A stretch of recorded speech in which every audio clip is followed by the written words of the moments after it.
My husband found out I'd slept with over 60 men by the age of 22.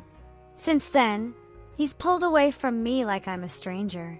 You know that saying, your past always catches up with you?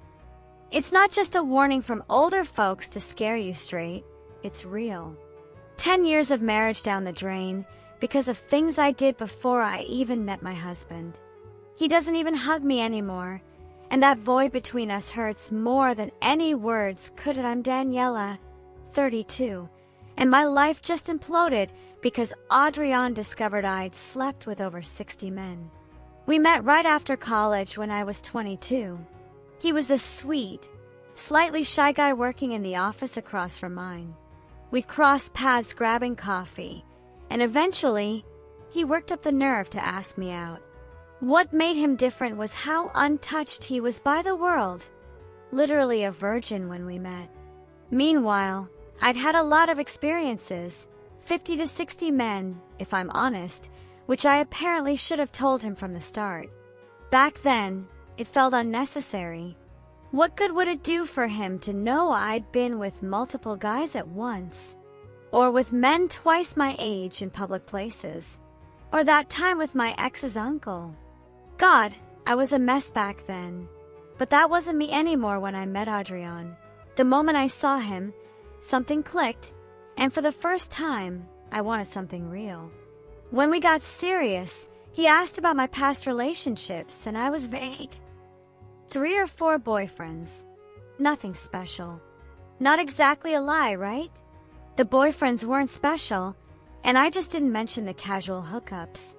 Plus, he seemed so happy thinking we were on similar levels of experience. His face lit up, like our connection was rare and magical. Why ruin that? We married after 2 years, bought our first house, got a dog. Everything was perfect. I became a new person, reliable, faithful, the wife his mom approved of. I even bonded with the neighborhood wives, some a bit dull with their recipe swaps and minivan talk, but I played the part. No one would have guessed who I used to be. I never cheated on Adrian. Not even when Mateo from work clearly wanted something at that Phoenix conference, or when my ex, Javier, messaged me on Facebook saying he was in town. That counts for something, doesn't it? I chose Adrian every day for 10 years. But apparently, that doesn't matter when you have a past that it all fell apart during a stupid game night with my college friends. Adrian had met some of them before, but never my close crew, Valeria, Sophia, and Camila. I should have known better than to mix those worlds. We were drinking, laughing, playing Never Have I Ever like we were still 21, when Sophia said, "Never have I ever slept with more than 10 people." Without thinking, I put a finger down, along with Valeria. Adrian stared at me like I'd grown a second head. Then came more prompts. Never have I ever had a threesome. Never have I ever been with someone much older. I answered honestly each time, and with every question, I watched his face change completely. Valeria, who could never keep her mouth shut, saw his reaction and pulled him into the kitchen to explain. As they talked, I sat there, knowing my marriage was about to change forever. T.O. Adrian, finding someone pure like him mattered.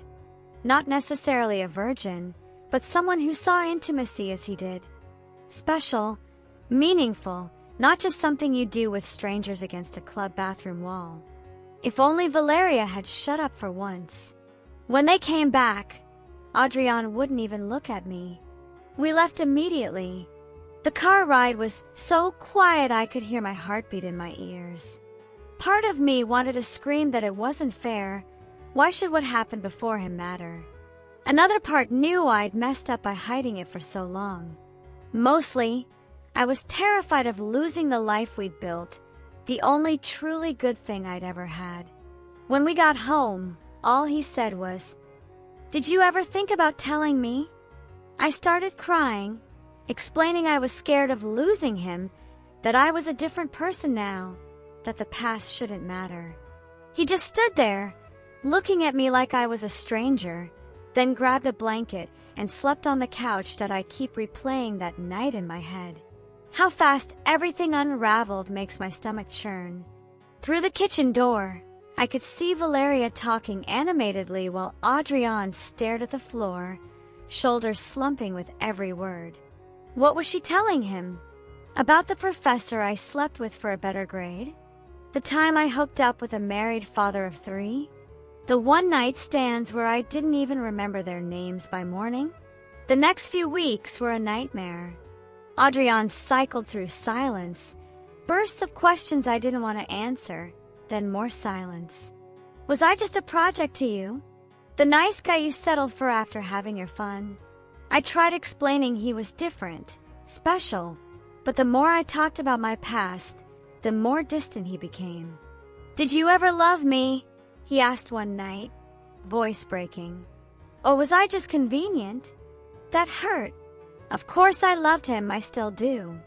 But how do you prove that to someone who now questions every shared memory? 3 weeks after game night, I thought things were improving slightly. Adrian started talking about mundane stuff. Bills, work, dinner plans. Not warm or affectionate, but something. Then I realized what had really changed. He'd stopped caring. There was a blankness in his eyes when he looked at me like I was just someone he lived with, not the woman he couldn't keep his hands off before. Our bedroom became cold, awkward. He started going to bed after I was asleep and waking before I did. If I tried touching him, he'd stiffen like I was a stranger. When we were intimate, rarely, it was different, mechanical, like he was just going through the motions. He stopped looking at me, stopped caring if I enjoyed it. Afterward, he'd roll over instead of holding me like he used to. One night, after another session where he barely glanced at me, I snapped. What's happening to us? I demanded. You don't even hug me anymore. He stared at the ceiling so long I thought he wouldn't answer, then said, I used to think what we had was special, that our connection, the way you responded was unique. Now I know you did all this with dozens of other guys, some of them strangers. How am I supposed to feel like this was different? With them, it was just physical, I said. With you, it's different, special. Really? He asked, voice flat. Or am I just the guy you settled for when you decided to change your image? I noticed other changes too. Adrian started working late or spending weekends helping a friend with a project. He put a passcode on his phone. The irony wasn't lost on me. Now he was the one with secrets. I wanted to confront him, but what right did I have? I'd hidden things for years that I launched. Operation Get Adrian Back. Pathetic, I know, but I was desperate. I started with the obvious, seduction. I bought new lingerie, planned a fancy dinner, played his favorite playlist. He came home to candles, wine, and me practically naked. For a second, I saw a flicker of desire in his eyes before it faded. What's all this? He asked, voice carefully neutral. I thought we could have a special night, I said, trying to sound confident while dying inside. Just us. He looked at my efforts, then at me. Special, he repeated, the word bitter. Like just us and the ghosts of 60 other guys. It felt like a slap. Isn't that unfair? I asked as he grabbed a beer from the fridge instead of the wine I'd poured. You know what's really unfair? That I can't even look at you without wondering if every move, every sound you make, is something you perfected with someone else first. If we ever had anything that was truly ours. That night, he slept in the guest room. I cried into my pillow, humiliated and heartbroken, but I didn't give up till I tried a new approach, acting like everything was normal. I talked about work, cooked his favorite meals, asked about his day, ignoring the elephant in the room. That lasted a week before he confronted me. What are you doing, Daniela? He asked one night. Why are you acting like nothing happened? Nothing worked. Adrian stayed distant. Our home felt like an Arctic tundra, and I was running out of ideas. Finally, I decided to face it head on. "We need to talk," I said one night. "Really talk, because I can't live like this." We sat at the kitchen table, where we'd shared thousands of meals, planned our future, played board games on rainy Sundays. Now it felt like a negotiation table between strangers. "I love you," I started. "That's never been a lie." "Maybe not," he admitted. "But how do I know what else you haven't told me?" "Nothing. My past is my past. It doesn't affect us now." He laughed without humor. "Except it does. Every day. It affects how I see you, how I see us, how I see myself. Do you get what it's like to realize your whole marriage is built on half-truths?" I had no answer. 2 weeks later, I noticed subtle changes. Adrian stayed out later. His wedding ring would vanish from his finger one day, reappear the next. He took calls in another room, voice hushed. A new cologne I hadn't bought appeared in the bathroom cabinet. Little things adding up to something I didn't want to face. I checked his phone while he was in the shower. Hypocritical, I know, for the woman who kept secrets for 10 years to demand transparency. But I was desperate. There were messages from someone named Renata, lots of them. "Enjoyed coffee today. Thanks for listening. You deserve better." Nothing explicitly romantic, but intimate in a way that churned my stomach. When Adrian got out of the shower, I was on the bed, his phone in hand. His face hardened instantly. "You're going through my phone?" he asked, voice cold. "Who's Renata?" I shot back, not caring how I looked. He snatched the phone. "A friend. Someone I can actually talk to." "Talk about what?" I pressed. "What a lying wife I have." My voice cracked with anger and fear. Adrian ran a hand through his wet hair, looking exhausted. "Yeah, Daniela. About how my whole marriage turned out to be built on lies.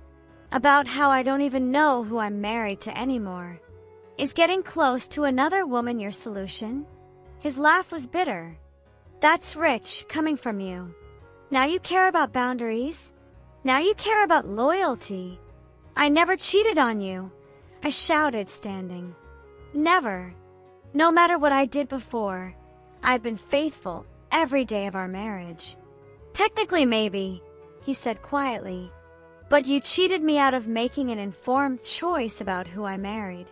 You stole 10 years, Daniela." The fight escalated, the worst of our marriage. All the tension of the past months exploded. I accused him of using my past as an excuse to cheat with Renata. He called me a manipulative liar who trapped him by marrying someone he'd never have chosen if he'd known the truth. "Are you sleeping with her?" I asked, voice low. He looked me in the eyes. "No, but I've thought about it, and I hate myself for it. But I've thought about it. I need space," he continued. "Real space, not just separate bedrooms. I'm staying with Luis for a while." "You're leaving!" Panic gripped my chest. Everyone knows once someone leaves, they rarely come back. As he packed a bag, reality hit. "Please," I begged, grabbing his arm, "don't go. We can fix this. I'll do anything." He gently pried my hand off. "That's the problem, Daniela. You'll do anything to keep me, except what mattered, being honest from the start." "I was scared," I sobbed. "Scared you wouldn't love the real me." He looked at me sadly. "I never got the chance to try, did I?" Then he left. The front door closed with a click. I collapsed on our bed, my bed now, and cried until my throat was raw. Deep down, I always knew this day might come, that the truth would surface. That's the thing about lies, they're ticking time bombs. Adrian was gone for 2 weeks, the longest of my life. I called, texted, emailed, mostly met with silence, except for curt replies about bills or mail. I tried everything. Long, emotional emails explaining my past, why I hid it, how sorry I was. Flowers sent to Luis's place where he was staying. Even driving by, pathetically hoping to see him. Once, I saw him getting into his car with a woman I assumed was Renata. She was pretty, naturally wholesome, the opposite of my carefully curated image. They were laughing. I hadn't seen Adrian laugh in months. I called Camila for support, but she was surprisingly cold. "What did you expect?" she asked. "You built your relationship on a lie. I love you, but even I knew this would blow up eventually." After 2 weeks of silence, Adrian texted, "We need to talk. I'll come by tomorrow at 7. When I opened the door, seeing him hit like a physical blow. He looked different. Not just the new haircut or unfamiliar clothes, but his posture, his eyes. He seemed more grounded, confident. While I was falling apart, Adrian was finding himself. "I've been thinking a lot," he started, voice steady. "About us. What happened, what I want for the future." I held my breath. Too scared to hope, too scared not to. "I talked to a therapist," he continued. "She helped me understand why your past hit me so hard, what it means for us." I could barely say it. "And..." He looked at me, gaze unwavering. "I can't do this anymore, Daniela. I want a divorce." The world collapsed. I'd braced for it, but hearing it out loud made me dizzy. "Adrian, please." He raised a hand. "Let me finish. I've thought this through. It's not just the number of guys you were with, it's the deception. For 10 years, you let me believe something that wasn't true. I built a life with you based on false information. I can't get past that. People change." I cried desperately. "The person who did those things, who slept with all those men, isn't me anymore." "If that were true," he said quietly, "you'd have told me yourself. That it took a drinking game and an old friend to reveal the truth tells me everything I need to know about who you still are." "And Renata?" I couldn't help asking. A flash of anger crossed his face. "Don't make this about her. This is about you and me and the fact that I can't trust anything in our relationship anymore." "You'll be with her now," I insisted, needing to know even if it hurt. He sighed. "We've gotten close. She understands what I'm going through. But no, we're not together. I wouldn't do that. Not while I'm married. Unlike some people, I believe in honesty in relationships." The jab hurt, but I deserved it. "So you'll be with her after the divorce," I said flatly. "I don't know what'll happen with Renata or anyone," he replied. "I just know I can't stay in this marriage. I've talked to a lawyer. I'll be fair in the settlement, the house, the accounts. We can split everything evenly." I laughed bitterly. "How generous. You walk away with a clear conscience while I'm the villain who ruined everything." His expression hardened. "Is that how you see this? After lying to me our entire relationship, you think you're the victim." He headed for the door. "My lawyer will contact yours. I hope we can keep this civil." "That's it?" I asked, voice breaking. "You're just leaving?" He paused, hand on the doorknob. "You know what's ironic? If you'd told me your past from the start, I probably would have still loved you. It would have been hard to hear, but at least it would have been honest. It's the years of deception I can't forgive, not the actions themselves." With that final twist of the knife, he left. This time, I knew he wasn't coming back. The divorce moved quickly. Adrian kept his word about being fair. We split assets evenly, sold the house, divided the furniture. Every interaction was through lawyers or painfully polite emails, like we'd never shared a life, like the past decade was erased. I moved to a small apartment across town, requested a work transfer to avoid mutual friends, and tried rebuilding my life. Starting over at 32 is harder than at 22. I'd grown used to being Adrian's wife, to the life we'd built. Now I was just Daniela, the real Daniela, no masks to hide behind. 6 months after the divorce was finalized, I saw them at the supermarket. Adrian and Renata, shopping for dinner ingredients, moving with the easy familiarity of a couple that fits. They didn't notice me watching from behind a cereal display.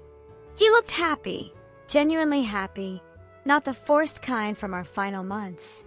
He laughed at something she said, his hand resting casually on her lower back. It was like a knife twisting in my heart. I abandoned my half-full cart and ran to my car, where I completely broke down, not just because he was with her, but because seeing them made the magnitude of my loss painfully clear. Adrian had moved on, found someone he could trust, someone who gave him what I never could. Honesty from the start. 3 months later, I ran into Camila at a coffee shop.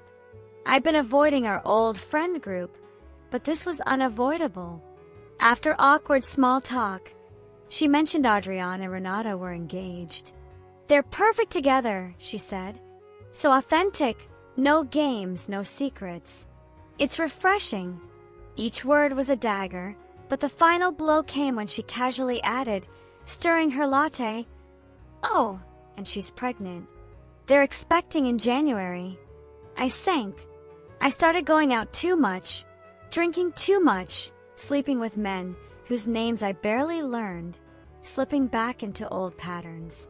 One drunken, self-destructive night, I texted Adrian, "Congrats on the baby.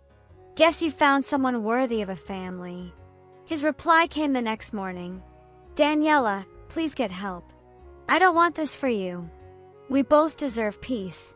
Even after everything, he cared enough to want me to be okay. That kindness broke something in me that anger couldn't touch. He was right.